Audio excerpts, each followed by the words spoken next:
어제 결국 그 김건희 여사에 대한 그 구속영장이 발부가 됐어요. 그 정재욱 부장판사가 발부를 했는데 정재욱 부장이 이제 동명이인이 있을 수 있으니까 그런데 사진 보니까 내가 알던 그 정재욱 부장이 맞아요. 그래서 어쨌든 그때 연수원 다닐 때 같은 반이었는데 조용하고 말도 없었어요. 그래서 경찰대 나오면 조금 으쌰으쌰하고 운동도 좋아하고 그런 사람일 줄 알았는데 그냥 조용히 공부만 성실하게 하던. 그래서 처음엔 또 법률구조공단 들어가더라고요. 그래서 조금 의외다, 뭐 더 좋은데 다시 경찰로 돌아갈 수도 있고 경찰 출신이니까 검사 임관해도 되고, 그런데 법률구조공단 가서 변호사 좀 하더니 그러더니 또 이제 그 법원으로 판사로 임관해가지고 지금까지 벌써 몇 년이야? 20년 넘게 판사 쭉 해온 것 같습니다. 그러다가 영장 그 담당 그 부장판사가 법원에서 굉장히 중요한 자리거든요. 그 자리를 쭉 하고 있길래 잘하겠거니 이렇게 생각을 했는데, 어쨌든 지금 시절이 수상한데 그 대한민국 전직 영부인, 직전 영부인에 대한 구속영장을 그 판단하는, 발부할지 기각할지 여부를 판단하는 그 자리에 이제 서게 됐습니다. 그런데 그 구속영장이 발부가 됐죠.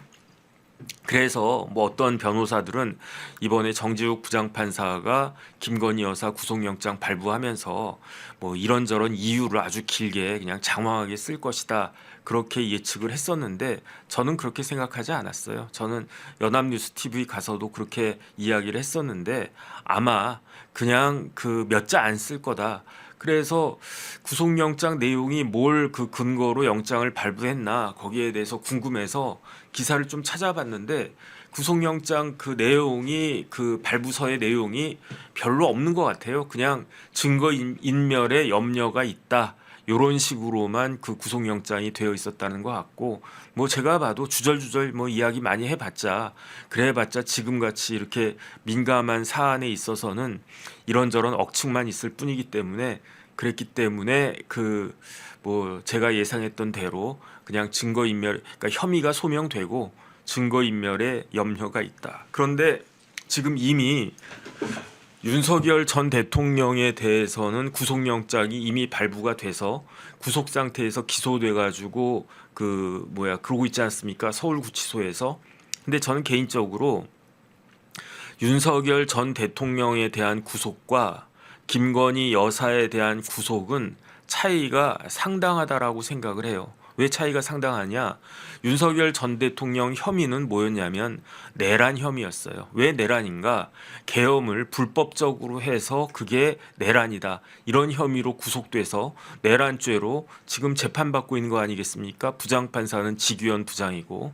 그런데 이 내란죄라고 하는 거는요, 정치적인 재판이에요. 제가 봤을 때에는. 그러니까 만약에 계엄이 잘 진행이 돼가지고 뭐 그렇게 쭉 나갔으면 그럼 뭐 계엄죄 관련해 가지고 그게 됐었겠습니까? 그러니까 내란이라고 하는 개념 자체가 뭐 국헌문란, 뭐 국정농단 이런 식의 개념이기 때문에 이거는 정치성이 굉장히 강한 그러한 형벌이고 그러한 재판이란 말이죠. 그러니까 지금 내란죄만 가지고는 윤어게인 이런 말이 있을 수 있다라고 저는 생각을 해요. 왜냐하면 정치적인 거니까. 그런데 어제, 그러니까 오늘 새벽에 구속됐더라고요. 제가 어제는 굉장히 피곤했어요. 어제 뭐 그 방송도 여러 개가 있었고 그다음 저녁 약속 있어가지고 집에 그 조금 뭐 그래봤자 요즘 뭐 2차도 안 가고 그러니까 집에 뭐 한 9시 반인가 뭐 그쯤 들어갔는데 어제 굉장히 피곤하더라고요. 그래가지고 자기 전에 그 핸드폰으로 그 신문 기사 확인을 딱 했는데 그때까지는 아직 결과가 안 나왔더라고요. 그래서 그냥 쓰러져서 잤어요. 그다음에 제가 새벽에 일찍 일어나잖아요. 오늘 한 3시쯤 일어났나? 그랬던 것 같아요. 오늘도. 또 날도 덥고 그러니까. 그다음에 방에서 자다가 또 더워가지고 소파 가서 자고 오늘도 그랬는데, 그런데 새벽에 한 3시쯤인가 그때 딱 그 눈 떠가지고 제일 먼저 신문 기사를 딱 확인을 해봤더니 이제 구속영장 발부됐다, 그렇게 나오더라고요. 뭐 예상했던 일이죠. 그런데 김건희 여사에 대한 구속영장은 윤석열 전 대통령에 대한 구속영장과 다르다고요. 윤석열 전 대통령의 혐의는 앞으로 계속 추가가 될 거예요. 앞으로 계속 추가가 되겠지만 어쨌든 메인 이슈는 뭐였냐면 내란죄고, 이 내란죄라고 하는 거는 결국은 정권 그 정치적인 그 뭐 투쟁에서 패했으니까, 그러니까 그거에 대한 책임을 지고 깜빵에 가 있는 건데, 김건희 여사는 뇌물죄 아니겠습니까? 이거는 변호사로서의 양심을 걸고 이야기하는데, 저거는 김건희 여사의 그 뭐야 지금 혐의는 명백한 뇌물죄예요. 이거는 빼박이에요. 어떻게 할 수가 없는 거예요. 쉴드를 칠 수가 없는 거예요. 만약에 이런 거에 대해서 쉴드를 친다라고 하면, 그러면 더 이상 그 쉴드를 치지 않을 수 있는 사람이 없는 거예요. 그러면 뭐 누가 뭘 잘못했습니까? 그러면 뭐 다 그게 되는 거지. 다 그거야말로 내재적으로 접근하는 거죠. 아니 내재적으로 접근하면 김건희 여사가 반클리프 아펠 받을 수 있는 거죠. 내재적으로 접근하면 영부인 저기 해외 나가시는데 이왕이면 근사한 명품을 딱 차고 앉아야, 차고 나가야, 그래야 세계 각국 그 정상들이 딱 보는데, 정상 영부인들이 코리아의 영부인이 딱 오셨는데 V제로래. 그런데 보니까 아름다우시네. 거기에다가 옷도 세련되고 목걸이도 아주 멋있네. 그러니까 이런 거 그냥 뭐 받았다, 이거 세금으로 살 수는 없으니까, 그런 식으로 이야기하면 뭐 납득이야 될 수 있겠죠. 내재적으로 접근하면 북한식으로. 그런데 그게 말이 되겠느냐, 이 이야기인 거예요. 그렇기 때문에 결국은 이런 부분들에 대해서 영장이 발부가 되지 않을 수 없었던 거고, 그 다음 페이지 좀 띄워봐 주세요. 그래서 어제 그 신문 기사를 보니까 그 김건희 여사가 영장실질심사 가가지고, 제가 어제 연합뉴스 가서도 그 이야기 했어요. 김건희 여사 이야기 많이 하면 안 된다. 괜히 쓸데없이 이야기 많이 하면 구설수에만 오르고, 대신 이야기해 주는 사람이 있다. 그게 누굽니까? 변호사잖아요. 변호사가 이렇게 쭉 이야기를 하고, 그런데 이제 영장실질심사나 이런 데 들어가다 보면 판사님이 변호사가 이렇게 막 설명하고 이야기를 하는데, 변호사가 미처 다 파악하지 못하고 당사자만이 알 수 있는 그런 사항들이 있단 말이에요. 그런 것들 판사가 물어볼 수 있어요, 직접. 그런 것만 대답을 해라. 그래서 아마 어제 영장실질심사에서 김건희 여사가 뭐 특별하게 많은 말을 한 것 같지는 않은데, 심경을 이야기해봐라, 그렇게 이야기를 해봐라라고 이야기했을지, 아니면 뭐 모두의 마지막에 또 피고인 피의자 더 이상 뭐 할 말 또 있습니까? 이런 걸 판사가 물어봤을 수 있죠. 그러니까 그때 김건희 여사가 화무 11홍이다 이런 이야기를 했대요. 그 다음 페이지 좀 띄워봐 주세요. 화무 11홍 그 세트가 뭡니까? 권불 10년, 화무 11홍. 그러니까 권력이라고 하는 거 10년 가기 힘들다. 그 다음에 꽃은 아무리 멋있게 근사하게 이쁘게 봄에 꽃이 이렇게 피어봤자 열흘이다, 열흘. 그러니까 인생이라고 하는 거는 결국 사람은 죽을 수밖에 없는 존재 아니겠습니까? 나이 먹어가면서 늙어갈 수밖에 없는 존재 아니겠습니까? 그러니까 지금 눈앞의 권력에 취하고 눈앞의 아름다움에 취해서 그렇게 오판하지 말라. 그게 권불 10년의 화무 11홍 아니겠는가. 그런데 윤석열 대통령과 김건희 여사는 본인에게 보장되어 있는 권력 5년도 채우지 못하고 3년도 채우지 못하고 쫓겨난 거 아니겠습니까? 무슨 화무 11홍입니까? 화무 3일홍이지. 그게 이런 일이, 그런데 뭐 본인들은 본인들이 이렇게 행동을 했으니까 그렇다고 치고, 그걸로 인해서 떨어진 국격과 우리나라의 운명은 어떻게 될 것인가. 여기에 대해서 진짜 뭐라 그럴까, 뭐 이렇게 미안해하는 마음이라도 있나, 그런 생각이 듭니다. 그 다음 페이지. 그런데 어제 결정적인 그 트리거 방아쇠는 뭐였느냐? 그건 바로 그 목걸이였어요. 그래서 저 때가 언제입니까? 2022년 7월 2일이었어요. 저 때가 언제입니까? 2022년 6월 29일에 윤석열 대통령과 김건희 여사가 처음으로 대통령 취임하자마자, 5월에 대통령 취임하자마자 그 다음 달에 그 스페인에 정상회담, 나토 정상회의에 갔는데, 그때 저거를 찬 거예요. 그러니까 저 때도 6월 29일에 저 목걸이가 눈에 띄기 시작해서 저 날짜 보세요. 7월 2일 기사예요. 7월 2일 기사인데 아침 기사니까. 그러니까 6월 29일, 6월 30일, 7일 이틀 만에 저런 기사가 막 쏟아지기 시작한 거예요. 아이 김건희 여사가 영부인이 저가 패션 즐긴다라고 해가지고 아이 그 소박한 분이네, 사업하셨던 분이라 돈도 많은 걸로 알고 있었는데, 그런데 그래도 이제 저 이전까지는 이렇게 뭐 옷이나 뭐나 이렇게 수수하다 이렇게 생각을 하고 있었는데 정상회담 나갔는데 저거 누가 봐도 뭐 그 아무나 봐도 비싼 목걸이 같은데, 그런데 저기 알고 봤더니 6천만 원짜리네. 그 의외다. 저가 패션을 즐기는 줄 알았던 김건희 여사가 6천만 원짜리 명품 목걸이를 차고 있는 게 의외다. 이런 거 아니었겠습니까? 그런데 저 목걸이의 정체가 드디어 드러났어요. 그 다음 페이지 띄워봐 주세요. 그래서 제가 어제 뭐라고 말씀을 드렸냐면, 특검에서 그 반클리프 목걸이의 출처를 찾았다.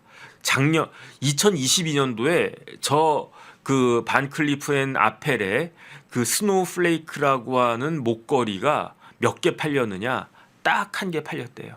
딱 한 개. 6천만 원짜리를 뭐 아무나 사겠습니까? 딱 한 개 팔렸다. 그게 어디다? 근데 그것도 건설 회사에서 사가더라. 그러니까 원래 이제 로비하고 그런 거 건설 회사가 잘하지 않습니까? 건설 회사가, 건설이라고 하는 거는요, 이것저것 일이 이벤트가 발생할 수밖에 없어요. 사람이 하는 거라 사람이 떨어져 죽기도 하고 다치기도 하고 공사장 무너지기도 하고, 뭐 그거 원하는 사람 있겠습니까? 과실이 있을 수는 있는데 고의적으로 그렇게 한 사람 있겠습니까? 그런데 사람과 자연이 싸우는 게 건설이라 일이 발생할 수밖에 없어요. 그래가지고 그런 일이 벌어졌다고 면허 취소하고 그러면 나만 하는 게 있겠습니까? 포스코 ENC, 포스코 건설 옛날 그거 면허 취소하면 그걸로 인한 파장이 얼마나 크겠습니까? 대림건설 뭐 이렇게 그 관련해 DL이 이제 대림이 됐는데 거기 뭐 임원들이랑 다 사표 냈다면서요. 그렇게 하면 사업을 할 수 있겠습니까? 어쨌든 그러한 약점을 지닌 회사가 건설회사인데 저 목걸이를 건설회사에서 샀네. 더군다나 서희건설이 어떤 회사냐면, 제가 어제도 이렇게 간단하게 말씀을 드렸지만 서희건설이 이런저런 구설수에 많이 올라 있는 회사예요. 서희건설은 1982년에 창업을 해서 82년에 창업했으니까 벌써 30년도 더 넘게, 그래서 어제도 말씀드렸지만 도급 순위가 16등까지 아주 그냥 파격적으로 올라가 있는 우리나라 굴지의 1군 회사예요. 1군. 그러니까 우리나라 건설회사 얼마나 많은데 그중에 1군 회사가 몇 개나 되겠습니까? 그중에서도 16등한 게 서희건설인데, 또 서희건설은 상장회사란 말이죠. 1999년에 코스닥에 상장했어요. 99년에 상장했으니까 벌써 25년도 더 된 그런 회사 아니었겠습니까? 그런데 서희건설이 뭐가 문제가 많냐면, 일단은 이제 뭐 공사하는데 이런저런 문제가 많으면 어떤 걸 하냐면은 벌점이라고 있거든요. 건설산업기본법, 뭐 그다음에 건설산업기본법도 있고, 그다음에 또 건설 관련된 여러 가지 법들이 있는데 그거에 따라 가지고 그 건진법도 있고 뭐 이렇게 많아요. 거기에 따라서 벌점을 매기는데 2020년에 벌점을 최다로 많이 얻어맞은 회사가 그게 서희건설이란 말이죠. 왜 서희건설이냐? 부실 시공해가지고. 그러니까 이제 그런저런 이야기들이 건설회사 사이에서 법조계에서 뭐 국토교통부에서 그래서 이름이 알려져 있는 회사가 서희건설인데, 그 서희건설에서 그 목걸이를 샀다는 거네. 그래서 어제도 제가 잠깐 말씀을 드렸지만 저는 이렇게 나올 줄 알았어요. 어떻게 나올 줄 알았냐면, 분명히 저 김건희 여사 목걸이는 있었어요. 어디에 있었느냐? 그 김건희 여사 오빠 김진우 씨 장모 집에서 발견된 목걸이가 있었어요. 그거는 짝퉁이었어요. 그러니까 제가 만약에 서희건설의 이봉관 회장이라면 이걸 어떻게 해야 되나? 일단은 그 오리발을 내밀어 볼까? 오리발 내밀 근거가 충분히 있어요. 어떻게 근거가 있느냐? 내가 우리 딸들 사줬다, 뭐 우리 마누라 사줬다, 아니면 하다못해 그 비서가 최비서가 한 50살 정도 됐다라고 하던데 내가 그냥 비서 그냥 보너스로 하나 사준 거다, 이렇게 발뺌을 할 수 있는 근거가 있었던 거예요. 그 근거가 뭐냐면은 그 근거가 짝퉁 목걸이잖아요. 짝퉁 목걸이. 저 김건희 여사가 2022년에 찾던 거는 그건 짝퉁이라며. 나는 모르는 거야. 그 다음에 그 목걸이를 누가 갖고 있었습니까? 서희건설에서 갖고 있었단 말이에요. 그러니까 봐라. 내 목걸이 여기 있다. 내가 산 목걸이 여기 있고 그거 우리 딸내미가 그냥 그때 그냥 차고 다니고 뭐 그랬었던 거다. 근데 사진이 안 찍혀서 그렇지 우리 딸내미가 차고 다닌 적 있었다. 이렇게 발뺌을 하면 그럼 특검에서 어떻게 하죠? 이게 심증은 가는데 이게 물증이 없네. 그러면 뭐 최 이사나 그 최 이사 엄마나 반클리프 뭐 그 직원들이나 막 이렇게 불러가지고 이것저것 막 물어보겠죠. 그런데 그냥 딱 잡았다면 이게 난처했을 거예요. 만약에 저 짝퉁 목걸이가 없었으면 어떻게 됐겠습니까? 없었으면은 이봉관 회장 그게 말이 되냐? 뭐 이런 식으로 되는데 짝퉁이 있었으니까. 그러니까 그렇게 말을 맞추려고 김건희 여사 측에서 저 짝퉁을 갖다가 만들어 놓은 거 아니겠습니까? 지금 뭐 그때 뭐 계엄 때부터 막 이렇게 나라 혼란되고 제가 김건희 여사라고 하더라도 우리 남편이 계엄을 했는데 그리고 난 다음에 탄핵 소추가 됐네. 최악의 상황을 상정해야지. 그래가지고 우리 남편 탄핵돼서 쫓겨나면 그럼 특검 통과되겠네. 그럼 지금 같은 수사가 있겠네. 그러면 목걸이 저거 2022년부터 문제가 됐던 목걸이니까 어떻게 할까? 비슷한 거 돈 좀 들여가지고 몇백만 원 들여가지고 짝퉁 하나 만들어 놓고 적당한 때 적당한 장소에서 둬서 그게 들킨 것처럼 하자. 그리고 난 다음에 내가 차고 있었던 그 목걸이는 서희건설에 뭐 이봉관 회장 불렀겠습니까? 박성근 변호사 불렀겠지. 불러가지고 박 변호사님 이거 저기 빨리 해가지고 갖고 계세요. 그러다가 나중에 문제 생기면 그거 우리 마누라가 큰딸이 차고 있었던 거다. 그렇게 이야기하세요. 그렇게 이야기하지 않았겠습니까? 저 같아도 그런 정도 아이디어는 있는데. 그런데 그 다음 페이지 서희건설이 뭐라고 이야기했느냐? 저 이봉관 회장이 뭐라고 이야기했느냐? 이거 우리가 산 거 맞다. 그 다음에 이거 윤석열 대통령 당선 축하 선물로 영부인에게 드린 거 맞다. 그냥 자수한 거예요. 옛날에 간첩 신고하라 그러면서 간첩들 그러면서 자수해서 광명 찾읍시다 뭐 이러지 않았습니까? 자술서가 아니에요. 자술서는 스스로 풀이한 그 종이가 그 문서가 자술서고요. 자수서는 뭐냐면 스스로 밝힌 자수한 만세 부른 그게 자수서 아니겠습니까?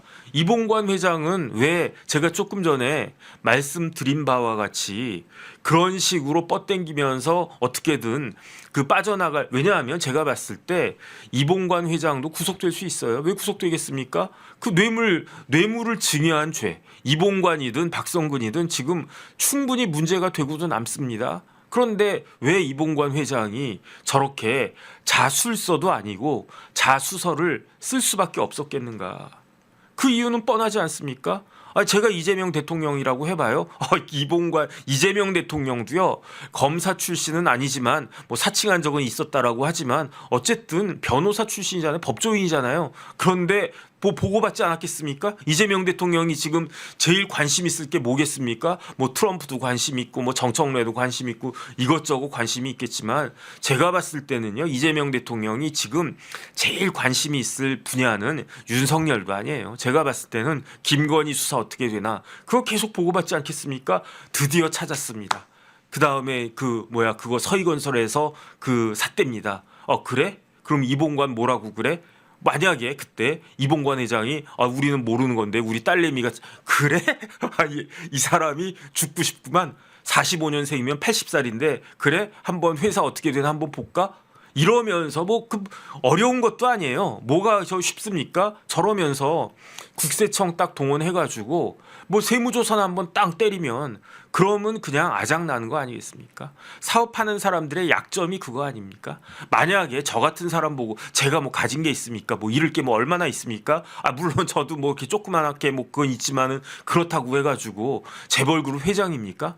재벌그룹은 해체될 수가 있어요. 전두환 전 대통령 때 그때 재계서열 6등인가? 그 국제그룹 해체되지 않았습니까? 그 다음에 DJ 때 어디가 해체됐습니까? 대우그룹이 해체됐었어요. 이재명 대통령이 마음 먹으면 정권이 마음 먹으면 서희건설 같은 데는 우리가 보기에나 재벌그룹이지 정권에서 봤을 때는 저게 그거냐? 저런 회사 서희건설 같은 회사 있으나 없으나 그렇게 생각하지 않겠습니까? 그러니까 이봉관 회장이 위기감 느낀 거 아닌가? 저는 그런 생각이 들어요. 그러니까 이봉관 회장이 그 드디어 검사 출신의 검찰총장 출신의 그 대통령이 나왔네. 그런데 나한테는 뭐가 있다?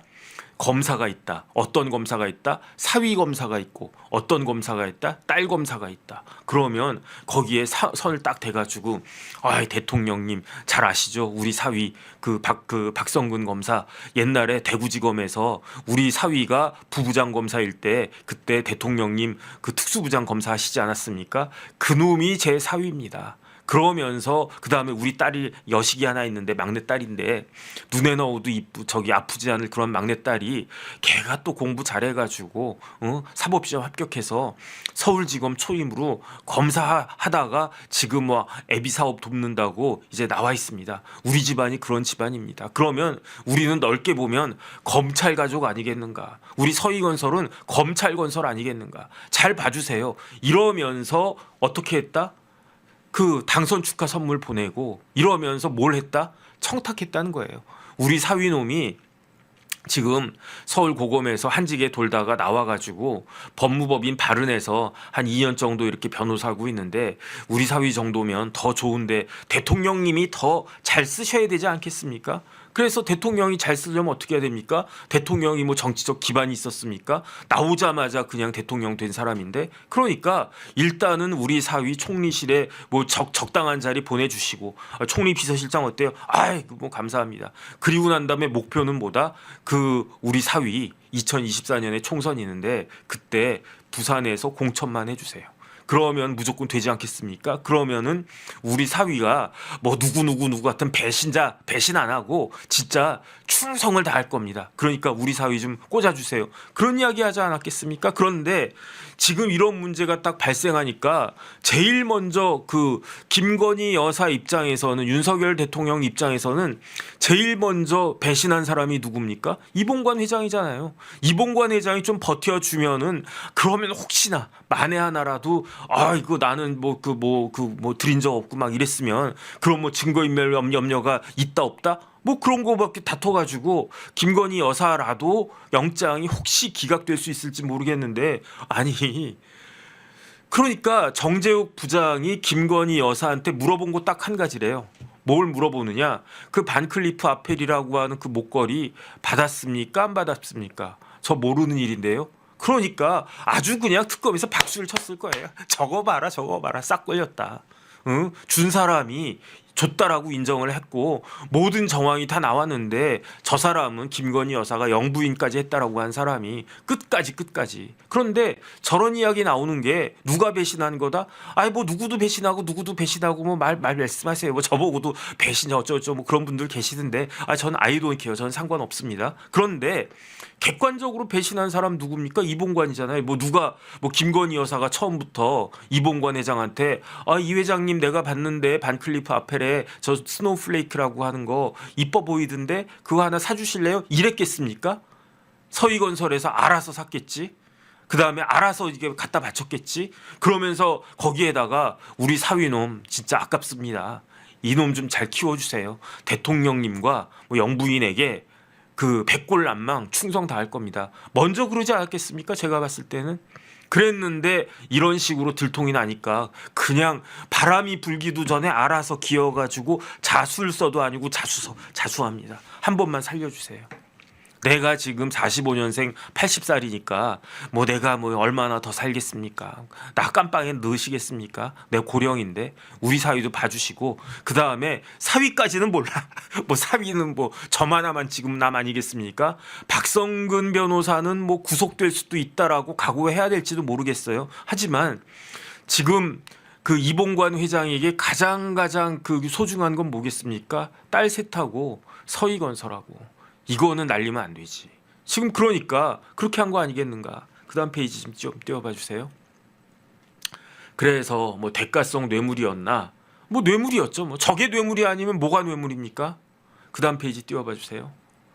그래서 뭐 저것도 또 나왔는데 그 국무총리 비서실장을 했는데 그런데 저는 저 사진 그 하기 전에는 어떤 생각을 했느냐?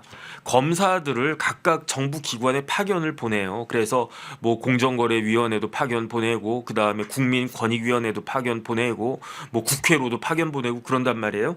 그런데 누가 또 파견 나가느냐? 국무조정실에도 총리실에도 검사가 파견 나간단 말이죠. 그런데 그렇게 총리실에 파견 나갔던 검사가 누구였느냐? 그게 박성근 검사였거든요.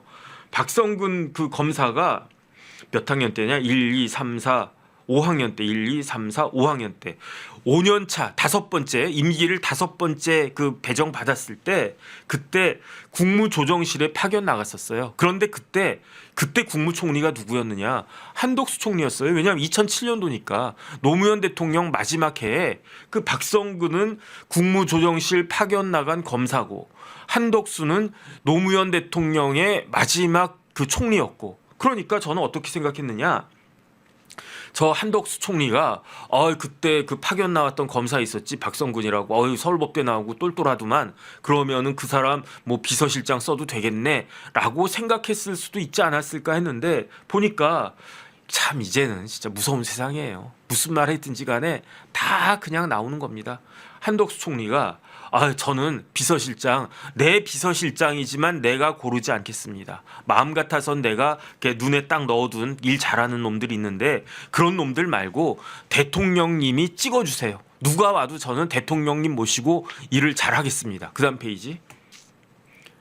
그래가지고 뭐 두 번 세 번 그렇게 이야기를 했는데 그런데 결국은 윤석열 대통령이 그러면은 저기 박성근 검사 그 이제 검사하고 나왔는데 그 사람 쓰슈 해가지고 비서실장 된 거 아니겠습니까? 그런데 박성근하고 윤석열의 관계는 어떠냐? 좋은 관계였느냐? 그렇지가 않아요. 제가 찾아보니까 윤석열 대통령하고 박성근 그 검사장 그 부장검사하고 그 같이 근무는 했었지만 그렇게 인연이 깊지는 않았단 말이에요. 이건 조금 이따가 말씀을 드리겠습니다. 그런데 그럼에도 불구하고 왜 차관급인 국무총리 비서실장으로 박성근을 윤석열 대통령이 보냈느냐? 한덕수 총리가 원해서 보낸 게 아니란 이야기죠. 그럼 왜 보냈느냐? 가운데 있는 거 저것 때문이 아니겠습니까? 6천만 원 상당의 서희건설에서 구입한 반클리프 아펠 스노우플레이크 목걸이. 저게 지금 6천만 원짜리가 8,350만 원 됐어요. 몇 년 만에 3년 만에 수익률도 어마어마하게 좋은 겁니다. 그 다음 페이지 띄워봐 주세요. 그런데 윤석열 대통령이 어떤 사람입니까? 윤석열 대통령이 박근혜 대통령 때 서울중앙지검장한테 들이받아가지고 한직으로 삥삥삥 돌다가 박근혜 전 대통령 그때 최순실 사태 났을 때 진짜 요 앞에 광화문 바닥이 촛불로 뒤덮였을 때 그때 박근혜 전 대통령 하야도 아니죠. 그때 마찬가지로 탄핵당하고 그리고 난 다음에 그 전이었죠. 그 전이었나? 어쨌든 박근혜 특검법 통과돼가지고 그 탄핵되고 나서 특검법 있었고 그리고 나서 대통령 선거 있었고 뭐 그러지 않았나? 그런데 그때 특검이 누구였습니까? 박영수 특검.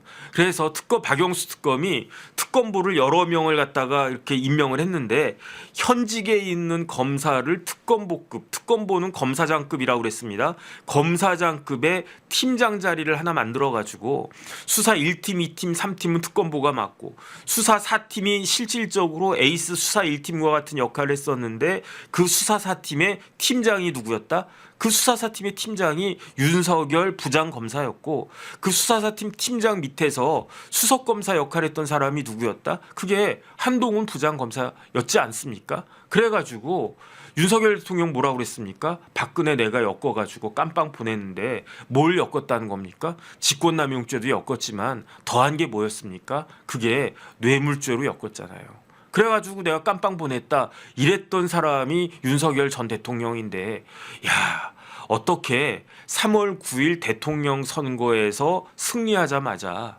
3월 10일에 서희건설에서 롯데백화점 잠실점에서 그 롯데백화점 상품권으로 저 6천만 원짜리 저 목걸이를 샀다는 거예요. 저게 말이 됩니까? 검사 출신이 더군다나 검찰총장까지 했던 사람이 더군다나 자기가 박근혜 전 대통령. 솔직히 말씀드리면 저는 박근혜 전 대통령에 대해서도 유감이 많아요. 왜냐하면 야 어떻게 최순실 같은 사람이랑 엮이나. 그런데 그건 그거인 거고 법리적으로 따졌을 때 그때 박근혜 전 대통령이 뇌물죄가 됩니까? 최순실하고 무슨 경제적 공동체가 됩니까? 최순실하고 박근혜가 무슨 부부입니까? 윤석열 김건희입니까? 말이 안 되는 거잖아요. 그런 논리를 경제적 공동체라고 한 논리를 만들어낸 팀이 윤석열 수사사팀 아니었습니까? 그랬는데 어떻게 본인은 더 노골적으로 저렇게 뇌물을 받을 수 있는가? 전 진짜 참담하다 그런 생각이 들고요. 그 다음 페이지 좀 띄워봐 주세요. 그래서 김종민 변호사라고 계세요. 김종민 변호사가 순천지청장까지 하셨던 분이에요. 순천지청장을 했던 사람이 누구냐? 박성근 부장검사도 순천지청장까지 했었어요. 근데 김종민 변호사님이 검사 출신인데 순천지청장까지 했어요. 순천지청장은 일반 지청보다 한 단계 위에요. 그래서 순천지청장은 검사장 바로 밑에 급이에요. 그러니까 성남지청장, 뭐 부천지청장, 순천지청장 이런 데는 큰 청이어가지고 검사장 바로 밑에 차장검사가 맡는 데가 순천지청장인데 어쨌든 김종민 변호사님도 검사장까지는 못 갔지만 바로 그 코앞까지 갔던 그런 분입니다. 그 다음에 김종민 변호사님 굉장히 보수적으로 뭐 이런저런 입 바른 소리 많이 하다가 불이익도 많이 받고 그러지 않았습니까? 그런데 김종민 변호사가 뭐라고 그 글을 올렸느냐 페이스북에다가 사람이 큰 돌에 걸려 넘어집니까? 돌뿌리에 채워 넘어지지. 그러니까 사람이 걸려 넘어지는 돌뿌리는 큰 돌이 아니다. 작은 돌뿌리다. 밤에 잘 때 발 뻗고 잘 수 있으면 성공한 인생이래요. 하물며 고위공직자는, 하물며 대통령은. 그런데 대통령 배우자 영부인이 겁도 없이, 진짜 제가 봐도 겁도 없어. 아니 그 받았으면 몰래 이렇게 숨겨놨다가 그러다가 야 그 가격 체크하는 거야. 6천만 원짜리가 7천만 원 냈네. 야 8천만 원 냈네. 2천만 원 벌었네. 이래야지. 겁도 없이 그걸 차고 다녀. 진짜 갈 곳이 감옥밖에 더 있겠는가. 왜 우리는 부패에 관대한가. 8억 수입에 15억 지출을 하고 배추밭 투자 수익금이라고 하는 헛소리를 해대도 국무총리가 되는 나라예요. 그 다음 페이지 쭉 보겠습니다. 부패사범이라고 해도 권력만 있으면 언제든지 사면복권 된다. 뭐 조국, 뭐 최강욱, 뭐 할 말이 없어요 진짜. 김건희가 영장 심사를 받으며 화무 11호 운운했대는데 그런데 저게 김건희가 할 말은 아니지 않겠는가. 그 다음 페이지. 윤석열은 김건희 치마폭에 쌓여 김종민 변호사님이 윤석열 대통령보다 검찰로는 선배예요. 나이는 더 윤석열 대통령이 더 많지만 검찰로는 그 김종민 변호사가 더 선배입니다. 윤석열은 김건희 치마폭에 쌓여 공사 구분을 못하고 검사 출신인데 총장 출신인데 그거 하나만으로도 평생 속죄하면서 죗값을 치러야 된다. 그 다음에 제가 그거 봤어요. 이철우 교수라고 윤석열 대통령 굉장히 친한 서울대법대 동기 있습니다. 이종찬 전 국정원장 뭐 50의 실세였다라고 했던 그분의 아들입니다. 근데 그 페이스북에 글 올렸더라고요. 어디 갔었느냐? 그 이철우 교수가 윤석열 대통령 아버지 윤기준 교수님 산소에 갔더라고요. 굉장히 그냥 어렸을 때부터 그냥 뭐 아버지 그러면서 윤석열 대통령은 이종찬 그 전 국정원장한테 가가지고 아버지 그러면서 지난번에 말씀드렸지만 윤석열 대통령이 50 때 자기 친구 그렇게 친하지 않았던 친구지만 법대 동기가 사법시험에 붙었는데 학생운동 열심히 해가지고 이놈이 혹시 면접에서 떨어질지 모르겠다. 그러면 면접에서 떨어지지 않고 시험 합격하게 해줘야 되겠다라고 해가지고 그 이종찬 그 국정원장 그 당시에 민정당 사무총장인가 찾아가가지고 아버지 이러면서 그 우리 법대 동기 철우하고 저하고 동기 중에 이놈이 있는데 얘가 이번에 사법시험 아주 우수한 성적으로 붙었는데 수석 합격했거든요. 면접에서 떨어지면 큰일 나니까 아버지 힘 좀 써주셔야 되겠습니다. 뭐 이랬던 그런 사이예요. 그 사람이 누굽니까? 대법관 됐죠. 김선수 대법관. 그냥 그 사법시험 수석했는데도 판사 검사 안 하고 노동법의 그 노동 변호사로 이름을 날렸던 김선수 대법관이 문재인 대통령 때 대법관 되지 않았습니까?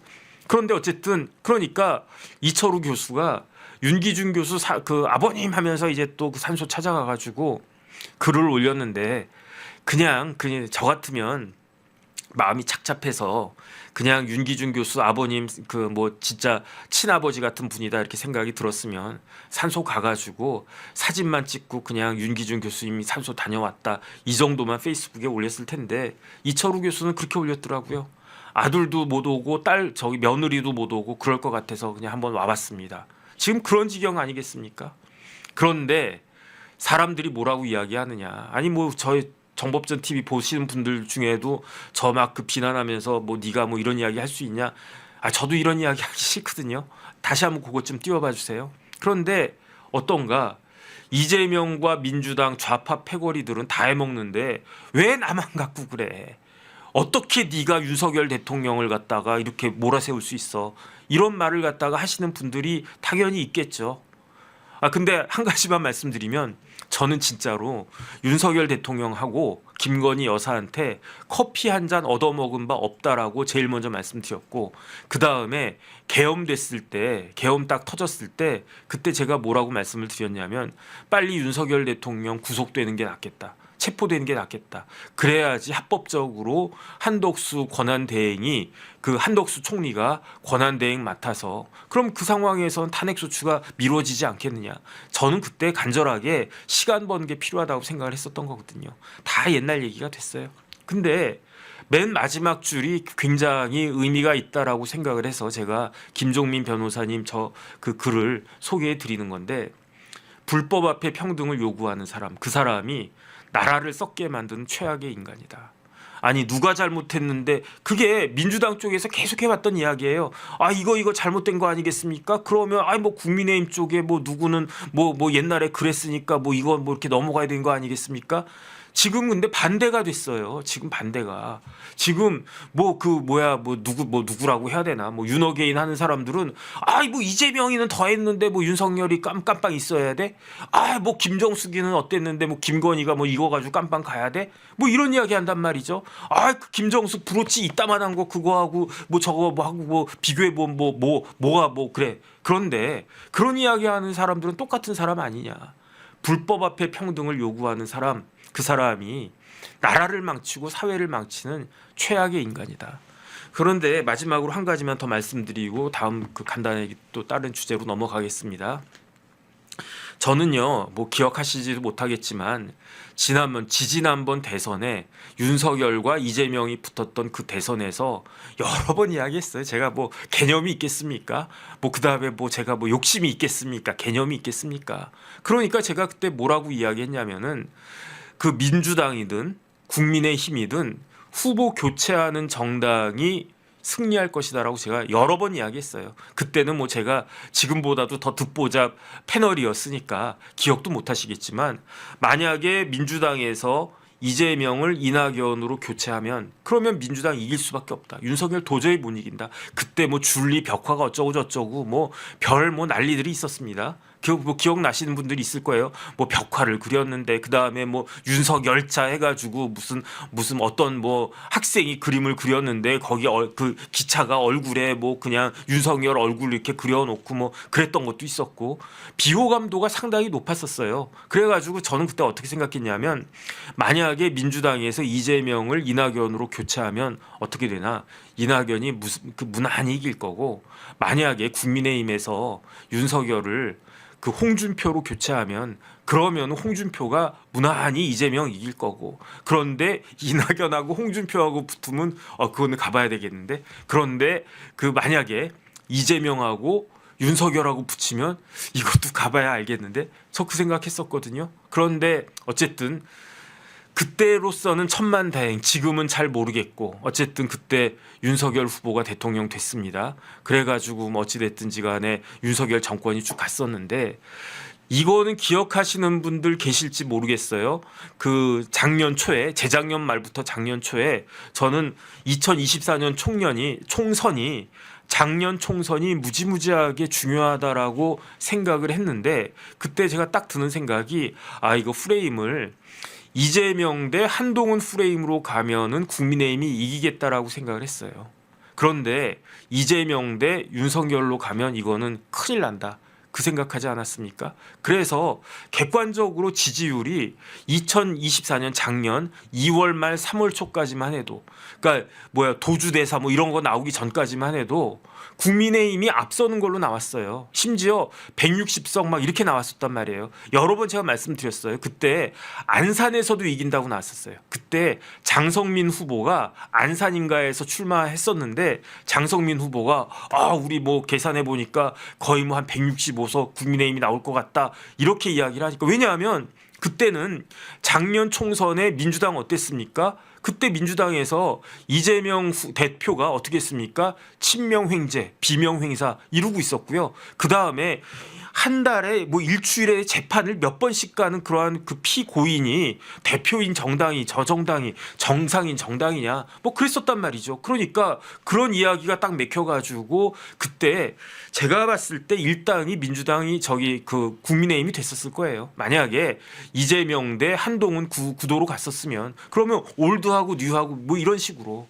그런데 갑자기 윤석열 대통령이 쫙 올라오니까 그러니까 다시 작년 총선판이 대선판 같이 되어버리고 그 와중에 비조지민 지민비조 이렇게 돼가지고 처음에는 지민비조였어요. 지방은 지역구는 민주당, 비례는 조국 그랬는데 그게 이제 호응을 갖다가 왜냐하면 이재명도 싫고 윤석열도 싫고 이랬던 사람들이었는데 조국이 매력이 있긴 있나? 어쨌든 조국 이거는 새로운 세력이네. 그러니까 조국 찍으러 비례대표 찍으러 총선 가야지. 간 김에 그럼 지역구는 그래도 민주당이 낫겠지. 이래가지고 지금 108석 대 그렇게 나온 거 아니었겠습니까? 그리고 난 다음에 지난 대선 김문수 대 이재명 대선에서도 윤석열 대 이재명 그 구도가 흔들렸으면 그러면은 이만큼 차이 안 났을 거예요. 저는 그런 생각이 듭니다. 근데 저는 어쨌든 그나마 지금 희망을 보는 게 어떤 희망을 보느냐. 이제 드디어 이제 어떻게 보면 지긋지긋하다고도 할 수 있는데 그 이재명 대 윤석열 구도는 이제 무너졌어요. 그 윤석열을 무너뜨린 건 누구냐? 그거는 특검이고 이재명 정권이에요. 그러면 결국은 저는 이재명 대통령이 가장 큰 이재명 대통령에게 가장 큰 그 수혜를 끼친 사람은 누구냐? 그 사람은 바로 윤석열 대통령 아니었겠습니까? 만약에 그렇지 않았으면요, 이재명 대통령이 지금 윤석열 대통령 있는 그 자리에 있었을 가능성 무지하게 높다고 생각하지 않습니까? 비교하잖아요, 사람들이. 이재명 어떻게 이재명 대통령 저럴 이재명 대표 예컨대 어떻게 저럴 수 있나? 그런데 그러면 민주당이 계속 이야기하는 거예요. 야, 윤석열 봐라. 윤석열이 낫냐 이재명이 낫냐. 이런 식으로 해가지고 이재명의 권력이 탄탄하게 돼서 대통령까지 됐는데 이제는 더 이상 윤석열은 없어요. 윤어게인 이걸 주장하는 사람들도 제가 봤을 때 윤석열 대통령이 어게인 할 수 있을 거라고 생각하지 않을 거라고요. 그러면 왜 사람들이 윤어게인을 주장하겠습니까? 그게 자기한테 이해관계에 부합하니까 그런 거 아닌가? 저는 그렇게 의심하거든요. 국민의힘 재산이 1,000억이 훨씬 넘어요. 2,000억 가까이 된대요. 그런데 당권을 가지면 그거 자기들이 막 쓸 수 있잖아. 당권 가지면 적어도 TK나 아니면은 부울경 중에 몇 군데나 강남이나 이런 데선 영향력이 그래도 있을 수 있으니까 그 알량한 그 권력 노리려고 그러면은 지금 사람들이 다 뒤돌아서고 있는데 일부라도 여기에 대해서 관심 갖고 있는 사람들이 그 사람들이 윤어게인 하는 거 아니겠습니까? 그런데 어쨌든 저는 지금 윤어게인이 이제 완전히 이제 망가질 수밖에 없다라고 저는 생각을 하고 윤석열이 지워지게 되면 그때부터 보수에 희망이 있을 거다라는 생각이 듭니다. 오히려 그때부터 진짜 국민들이 윤석열이 빠진 이재명을 보면 윤석열이 빠진 이재명과 윤석열이 존재하고 있는 이재명은 완전히 다른 이재명이 되지 않겠습니까? 저는 그게 이재명 대통령에게도 훨씬 더 유익할 거라고 생각을 해요. 그래야지 그 권력을 갖다가 조심조심해 가지고 행사를 하지. 지금같이 뭐 아이고 저 뭐 조국까지 이렇게 생각하는데 윤미향을 어떻게 사면합니까? 그 마음대로 한다는 거 아니겠습니까? 어쨌든 저는 그런 생각이 들고요. 그래서 뭐 그럼에도 불구하고 윤어게인을 뭐 지지하는 사람들도 있겠지만 현실적으로 무서운 건 뭐냐면 김건희 여사가 남부구치소에 수감됐지만 현실적으로 진짜 문제는 뭐냐면 이게 끝이 아니란 이야기예요. 지금부터 시작이란 이야기예요. 그러니까 지금부터 최소한 미니멈 2025년 말까지 별별별 이야기들이 다 나올 건데 그러면 그때까지도 윤어게인을 주장할 수 있을 것인가 한번 지켜보도록 하겠습니다.